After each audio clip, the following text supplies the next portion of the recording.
Great. I had hoped to be shooting content every day. And unfortunately I failed. On day 3, I did 3 days of consecutive shooting. And on the 4th day, I sadly failed. But there is reasons behind it, which I won't go into, but it's obviously personal. So today we've got not as juicy as yesterday's one, or the day before's one, which is talking a lot around AI girlfriends. But it's an important one. It's an important topic because I feel like a lot of people have expressed their concerns, and a lot of people probably have felt this energy shift in the last few months / year. And I'm going to be explaining what that shift is. But the TLDR of it is that work doesn't feel the same as it used to. Productivity at work feels a lot less than it used to. And I'm going to jump into some of the reasons why, but also some of the research that we're seeing. And kind of comes into this kind of thought process that I've been thinking about of recent, which is this almost productivity shift where we are waiting for AI to take over our jobs, but at the same time, or we're seeing the impact of AI hype around the media, but we're still unsure as to what it is that it's going to do. So we're kind of almost at this brace period where we're thinking, okay, AI is soon going to be taking over our jobs, right? That's what they say. Is there even any motivation or rationale to go all in anymore? So this is what we're going to get into. I've structured the video to talk more firstly around context, so providing some context for those who may not necessarily know around some of the topics. Now I'm conscious, there are some individuals who are seeing a bit more push or emphasis in their work, but there is a general sentiment that most people are feeling around work in general. And I'm specifically talking about tech workers, white collar jobs, people who are probably threatened the most, whether you're a software engineer or you work in marketing, finance, whatever, or legal or anything within the kind of white collar job industry, I guess, you probably have felt some impact.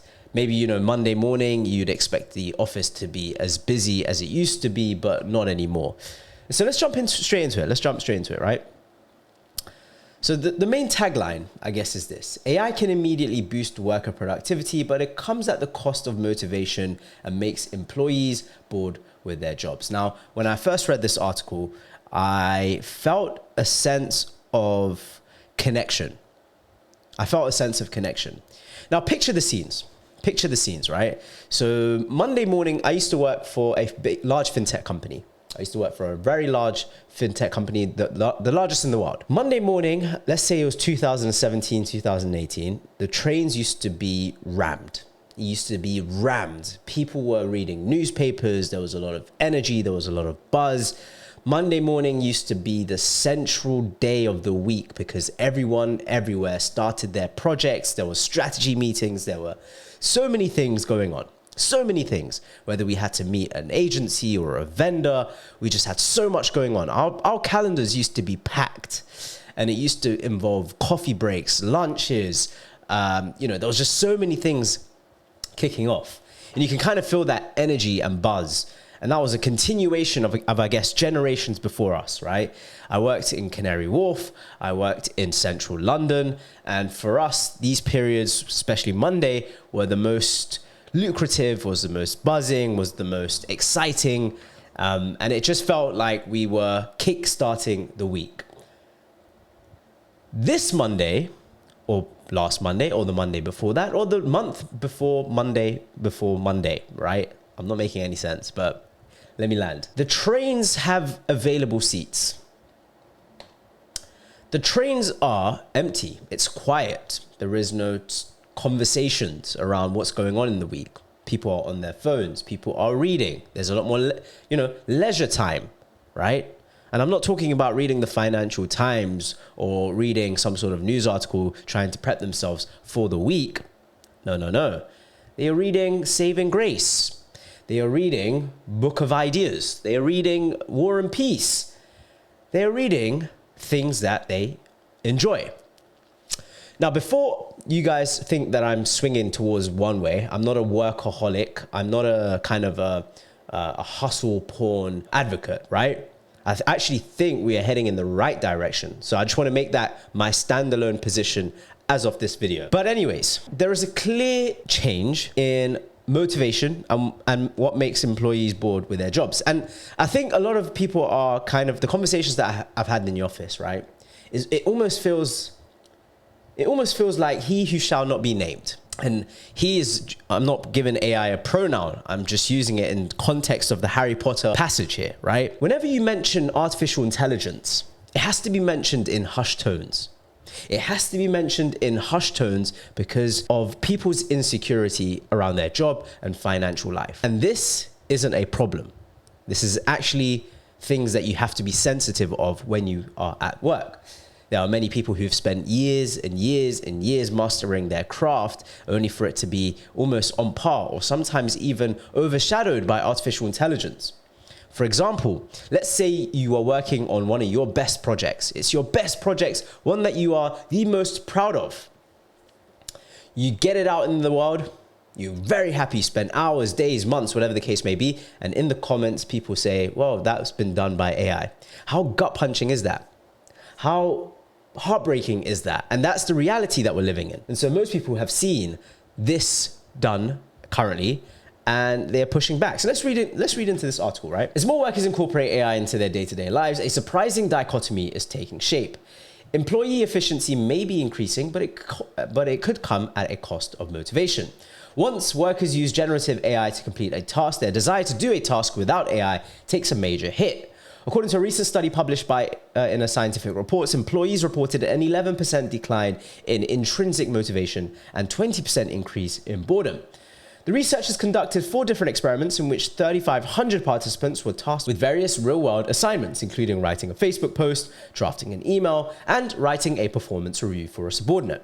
Some participants used ChatGPT on their first task and then worked without AI assistance on their second, whereas others completed both assignments without any help. So the researchers conclude that the motivation dip lies in AI's role of making workers feel disconnected from their tasks. When workers felt that they were not fully in charge of the output of a certain task, it undermined their connection, right? I want you guys to lead on this. Undermined their connection to the assignment.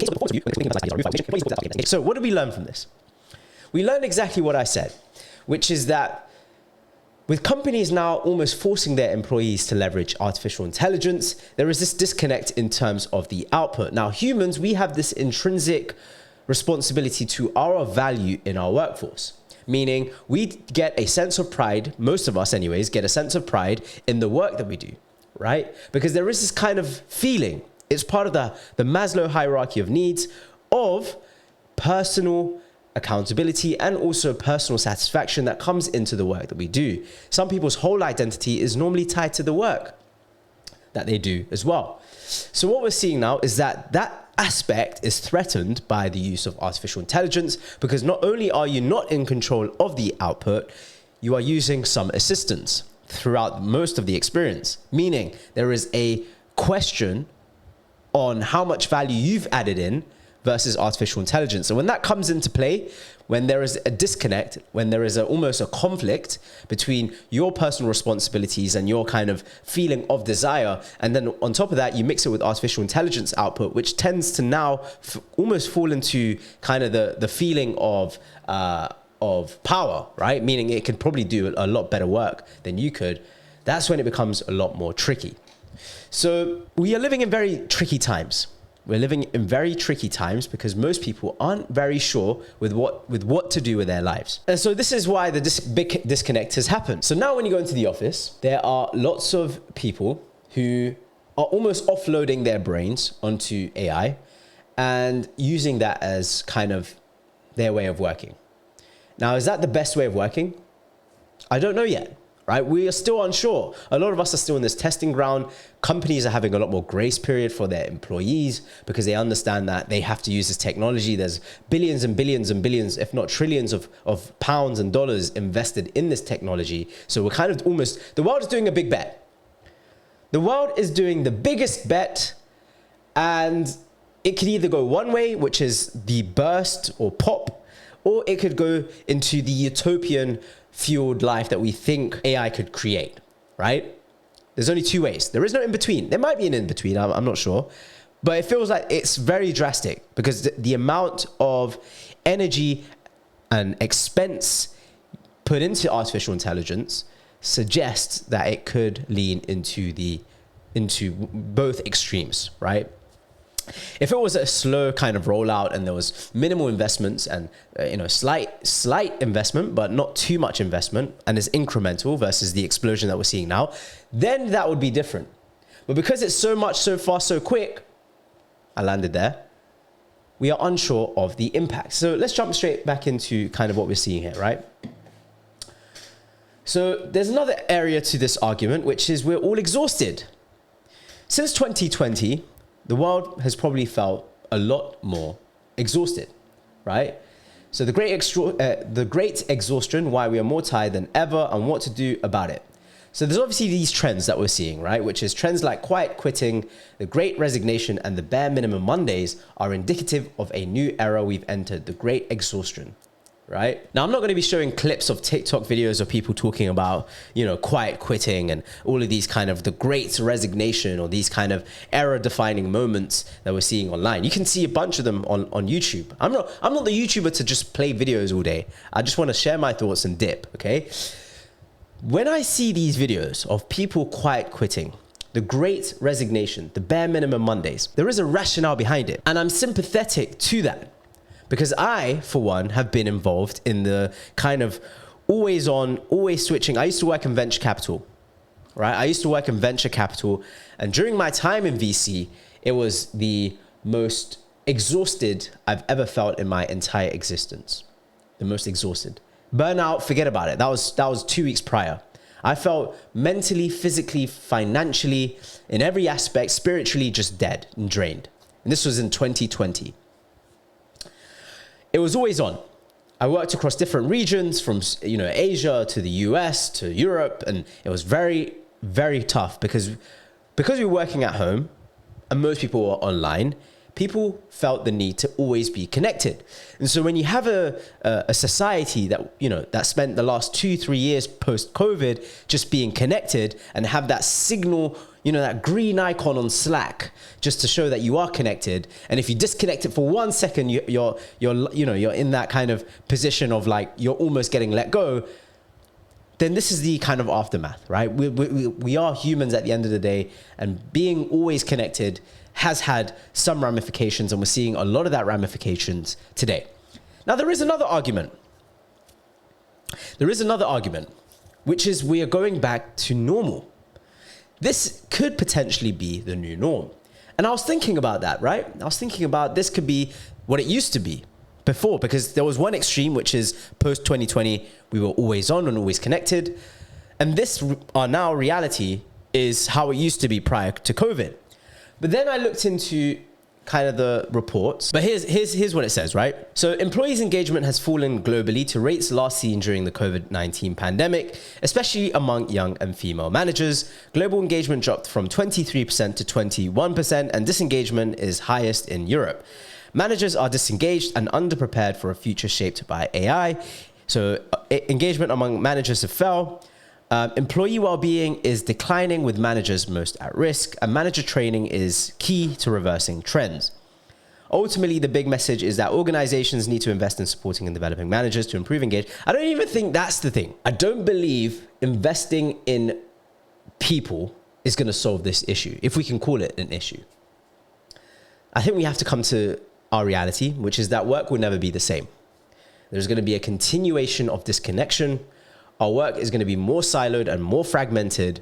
The offices are going to be a lot less active and buzzy. Buzz for, or whatever the case. What's the word for buzz? Let's just use buzz. It's going to be a lot less buzz than we've ever seen before. And this is our new reality. Another key article in this is global employee engagement falls to crisis level. Right? This has just come out this year. So let's get a TLDR on this. Let's get a TLDR. Come on. Get a TLDR on this. Too long, didn't read. Oh, okay. TLD is a word. Brilliant. Okay. So global employee engagement has dropped to crisis levels with only 21% of workers considered engaged. matching 21% of workers. That's insane. That's insane. So 79% of people are not engaged. And it costs 43 billion in lost productivity. Managers being less engaged. 33% of global workers say that they are thriving. Reports of stress, sadness, and loneliness are rising. 50% of the global workforce is job hunting. It's a tough time. It really is a tough time. And the more I read into some of these things, I think, there's this kind of intersectionality that we're seeing, right? There's this kind of question, which is like, we're seeing the amazing technology, whether it's CRISPR, artificial intelligence. It's just so many news cycles of this emerging technology that we're seeing. But why is it at the same time that we're thriving on these kind of technologies and we're seeing this level of excitement, the reality, which is the reality, right? This is what the reality is a stark decline. It's a stark decline. It's as if one thing, and this is what I think I'm going to land on, right? The thing that impresses the rich and well-off individuals is getting more shine and buzz and almost giving that hopeful view to 99% of the majority. I want you to really think on that. I want you to ruminate on that thought. The thing that's making headlines, artificial intelligence is going to be making you more productive. It's going to be driving more revenue. It's going to be doing X, Y, Z. This is amazing for those technocrats who have multi-billion-pound organizations who can now spend less time on employees, or should I say less money on employees, and more money on artificial intelligence. So in fact, when we really have to get into the nitty-gritty, which my blood is rushing into this thought, are we designing damn. Wow. I've actually just come to this conclusion that we are designing a future where only the top companies or the top owners of those companies survive. Think about the Monopoly game. You've got individuals, which we're seeing already. There is this massive economic disparity between the rich and the poor. We're seeing that already. Artificial intelligence is marketed as a way to make us more productive, right? It's to make us... But if there is no one buying our work because they can do it themselves, then who wins? Who wins? Clearly not us. I mean, you can see it in these reports. It's clearly not us. There's a factor of disengagement. There is this kind of element of like us not wanting to do the work or wanting to do the work, but realize that artificial intelligence is now the thing that should be doing our work. This is an existential question. Our existential question is, what are we going to be doing in the next 5 years? You see, I used to have career development chats with my employees, right? With my reports. I still do. And I think there's an element of importance there, right? Because it's almost like, what if this AI thing isn't as explosive as we thought? I think you still have to prime your reports to ensure that they still have an optimistic future.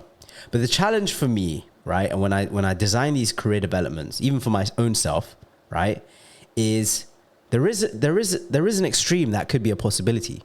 There is an extreme that could be the possibility, which is the need for any of this, right? There is this kind of nihilism, this almost existential awakening, when the reality is the work that we love and try to find meaning in becomes questionable, and we might have to come back into a sense of reset. Imagine a world. So we've gone through each revolutions, right? We've gone through the agricultural revolution, the industrial revolution, and now the information revolution. There is a book that I have, right? There's several books that I have. I'll share it just after this video that talks about these revolutions. Now, if we've got our food, if we look at the kind of Maslow hierarchy of needs and we've got everything covered, what's left?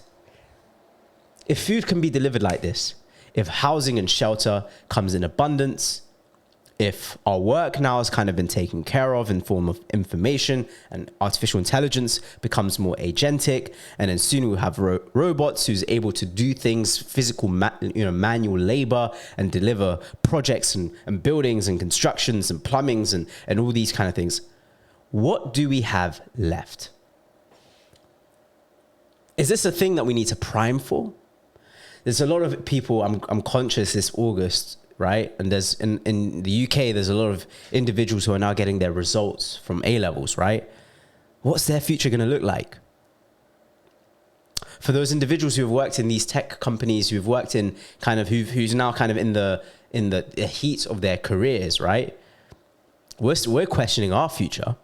But what is these young, bright individuals who've just kind of looked at the earth, looked at the world for the first time, right? Who've kind of almost now shaping their own lives and responsibilities. What does that look like for them? I'm very sympathetic for these people, for the younger generation, right? Who's probably never tasted what it's like to be on the packed trains on Monday with friends and colleagues talking about the working week, who's not had lunches and client lunches and dinners and, these kind of, experiential events, building relationships. I'm conscious most people work, hybrid as well. Like there's this kind of remote work that I spoke about previously, which is, people who tend to work remotely, it benefits those with families, but for young people who are just starting their career, there's this element of face-to-face time that isn't just predicated on what's the agenda for the meeting, but more around building their own kind of career. I've gained massive value in having face-to-face time with colleagues outside of meeting agendas, whether that's coffee breaks, whether that's playing, a sport with my colleagues, just seeing them on a day-to-day basis, having that conversations. And we've obviously become a lot more introverted because even when I'm in the office now, many people don't speak.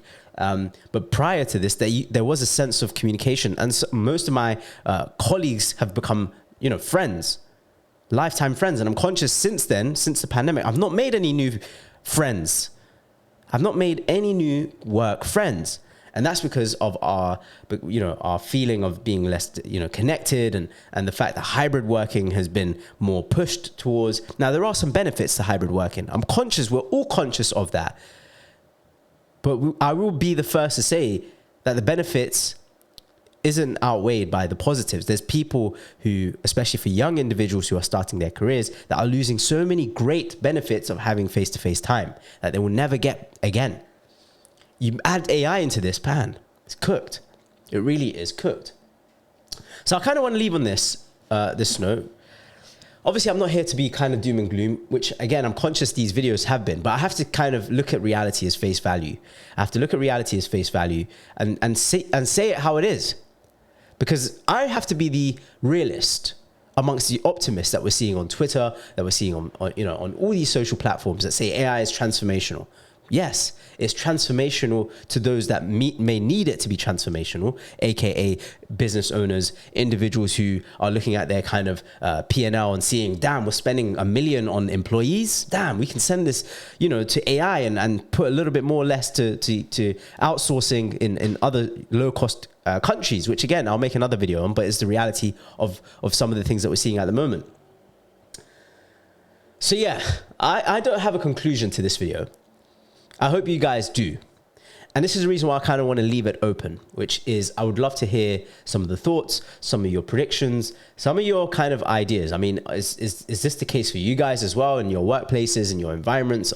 Is it becoming a lot less buzz? I need to find the buzz for. I'm just going to say buzzy. Is it becoming a lot less buzzy? Are you building relationships at work? What does it look like? Are we cooked? Are we cooked? Because that could be a reality as well. But anyways, guys, I hope you guys enjoyed this video. I'm going to shoot another one just right after this because I feel like to get this kind of flowing, I need to do at least 2 to 3 videos per session. So you will see the same drip. But nevertheless, peace.